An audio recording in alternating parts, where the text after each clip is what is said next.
Nobody has been more critical about Mercedes than I have, especially early on when she was injured. She couldn't wrestle, and they gave her a microphone week in and week out, and it didn't make for good television. And I think it actually hurt Mercedes, where, everybody had Mercedes as one of the best women's wrestlers in the world. Right. And then that kind of perception changed seeing her week in and week out. And I think she showed some of her weaknesses. Now that she's been back in the ring, she has shown her strengths. And on top of that, I think she's gotten better on the microphone as well. I think Mercedes has hit her stride with AEW. And here we are at a halfway point of 2025 or close to it. I think without a doubt, without question, Mercedes Mone is the women's wrestler of the year so far in 2025. I don't think there's a debate. Yeah, I was going to say, like, who's even second or third that comes to mind, because it helps having all the championships to have everyone go, okay, this is the gal. She's got it figured out. But she's, if you're in those matches and you don't deliver, maybe you don't get all those championships. Maybe everyone's not talking about you being the best. And everyone's like, see, told you she isn't worth that money. But and no one even knows the money, but everyone just knows she, that's what the perception was. So watching her, yeah, I completely agree. When it was just promo time and we didn't get any action, I thought it hurt a little bit what her legacy could be. And every match that she's been in, I can't even think of one that didn't deliver or, shouldn't have been the main event or shouldn't have been for a title. And she has the prestige. She's got the following that everyone has. When some people get excited when people get all those championships, some people are against it.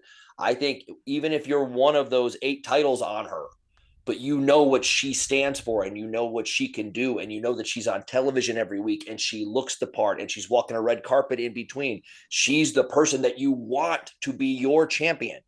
I can't think of someone right now who would even be, it's not even a judgment call. It's like she's number one at the moment. And there's 6 months to go, but still she's dominant, but not in the fact to the part like almost that Goldberg style to where it's like, okay, yeah, I get it. It's like, oh, she's dominant and she should be. She's the right age to be dominating. She's picking up titles and making them worth more than they are without her. That's a huge step. That's huge for the business. That's good for AEW. That's good for her. That's good for whatever championship she holds. I agree. And, I remember having a discussion with Bully 5 years ago, and I said that Charlotte Flair was head and shoulders above everybody else. And he goes, you know what? I think I might agree with you, Charlotte being number one, but it's not head and shoulders, because right there is Sasha Banks. Right there is Sasha.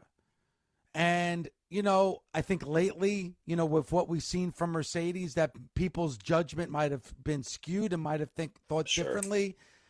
But I think right now, I don't think there's a comparison to what Charlotte Flair is doing and what Mercedes is doing. The perception is completely flipped. And, to me, you got to start talking about Mercedes being maybe the best women's wrestler when you look at what she's accomplished, what she's doing. And, man, I tell you, she holds 6 titles right now. And people are complaining, like online, they're calling her Mercedes Hogan. Like, don't you understand what's happening here? Like, they're building her up for a reason. What good would it have been for her to lose? Man, it's great that she's now has another championship title. Now she's going to be going up against Toni Storm for that AEW Women's Championship, and she's carrying 6. As a matter of fact, I think Mercedes should beat Toni Storm at All In and have every title. Yeah. Let her have the AEW Women's Championship, the TBS Championship, the Rev Pro Championship, the CMLL World Women's Championship, the EWA Women's Championship. Let her have all these titles. And then whoever does beat her, you're going to be like, dear God, look what this woman has accomplished. You know what?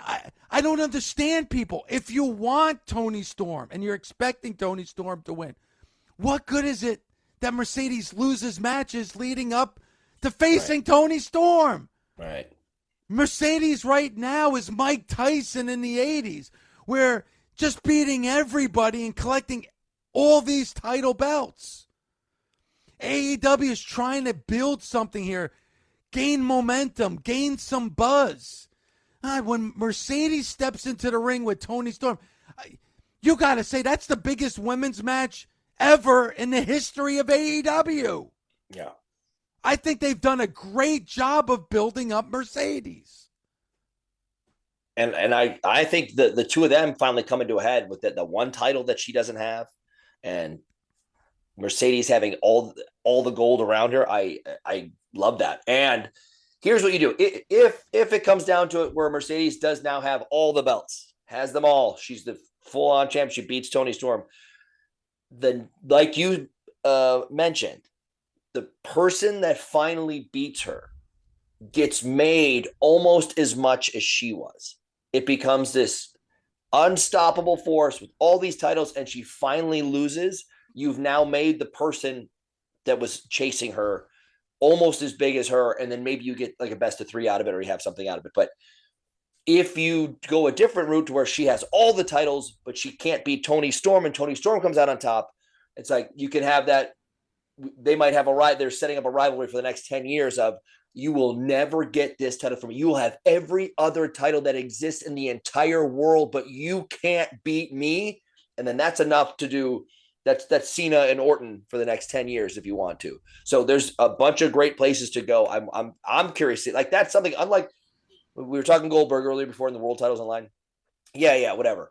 This is something I don't know which way they go. I want to be like caught off guard.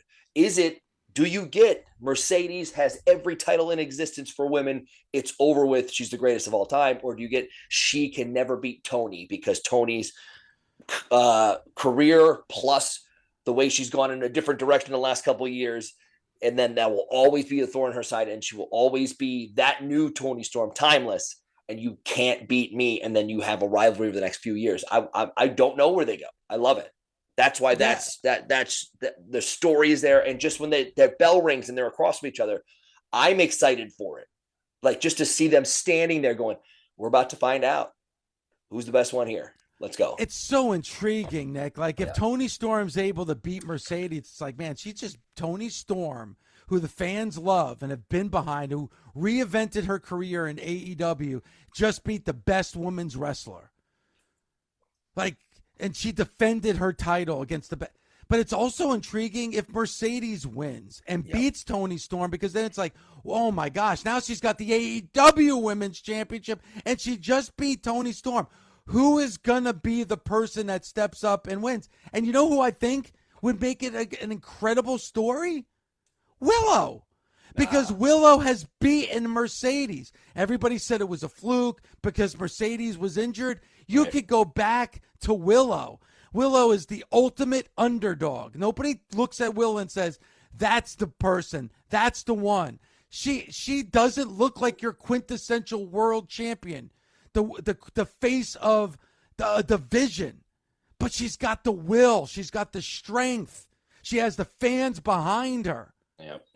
I'm just using Willow as an example. Yeah. That's what using Willow as an example. Fans behind her is one thing, but that story of having the win on somebody who hasn't been pinned by anybody in years is like such a big deal that, unlike an eight months ago planting a seed, like, you have a seed planted that if you do go that, and you were saying that it's off the top of your head, and that's a great one. Like, that's, oh, no one can stop her, but we have this history, and here's why, and here's the story, and I own that victory on you, and you have all the belts. Why am I not in your spot? Like, there's something beautiful there that you could easily push together. Yeah, but I don't. Do you think Mercedes wins? I don't. I think it's intriguing storytelling. Yep. Yeah, that's the best part of it. That's the best part. People are probably so pissed, but you understand what I'm saying. If Toni Storm wins, where do you go? You've already had Toni Storm. Toni Storm's your champion now. Yep. What more can Toni Storm do with that championship? And she's a gimmick too. Like, Toni Storm is a character. Like, she is like, The Undertaker never really had the championship much. Why? Because he was a gimmick. He was a character. You don't need to put the champ. They did, but you don't need to do that. I think that's the same thing with Tony Storm. Mercedes' whole character is surrounded by holding all these championships. Right. I don't know. I think it's intriguing to me. How do you think we go off the air as that pay-per-view ends? Is that Mercedes holding up 28 titles? Or is that Hangman? Or is it Moxley and the Death Riders standing tall?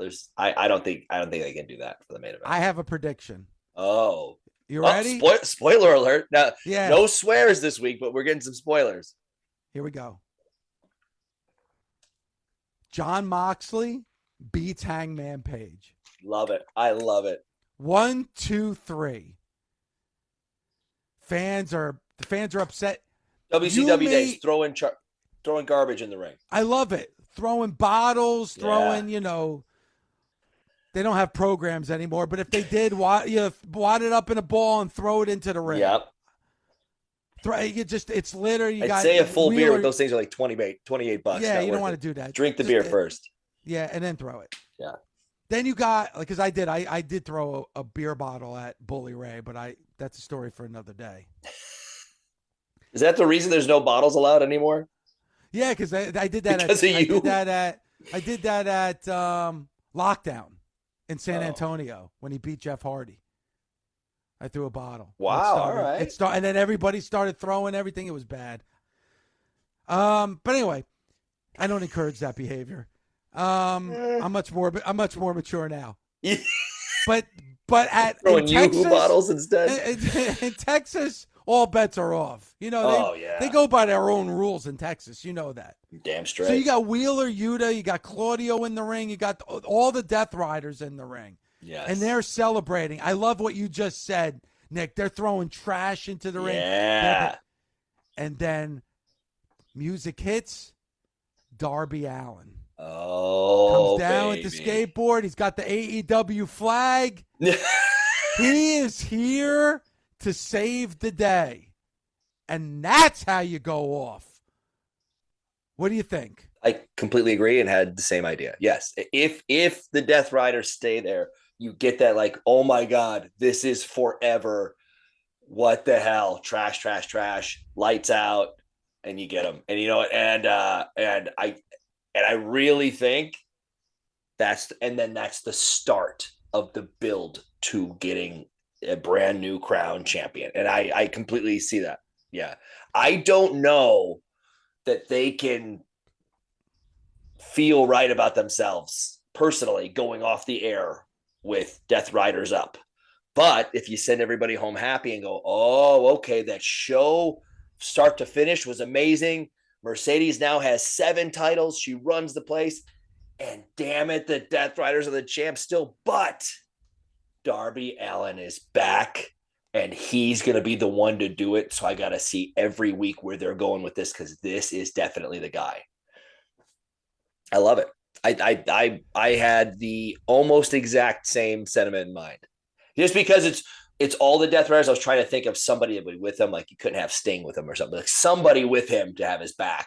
But he'll hit the ring and just throw, ride a skateboard and jump into all of them or whatever. That's fine. If you were to guesstimate, because I know we got a lot of time before we get to All In Texas. Mm-hmm. If you were to guess right now, do they go the safe route and have Tony Storm beat Mercedes and Hangman Page beat Jon Moxley? I think my gut feeling is Mercedes wins and holds all the titles and all the cards. And I'm unsure of Page. I'm unsure of Hangman. It's set up story-wise to where this is the guy, but it constantly, every step of the way, seems like, well, it was set up story-wise that the other guy was the guy too, and he didn't come through. And then it was set up story-wise, this was the guy. Now it appears that everyone's almost on the same page to where we should be there for him so we can get that title back here. And I just don't know that there's something missing this is what I love. This intrigues me to not know the finish of that match. I don't know that he's the guy and Hangman has taken over and he's winning it back for AEW and he's their guy going forward.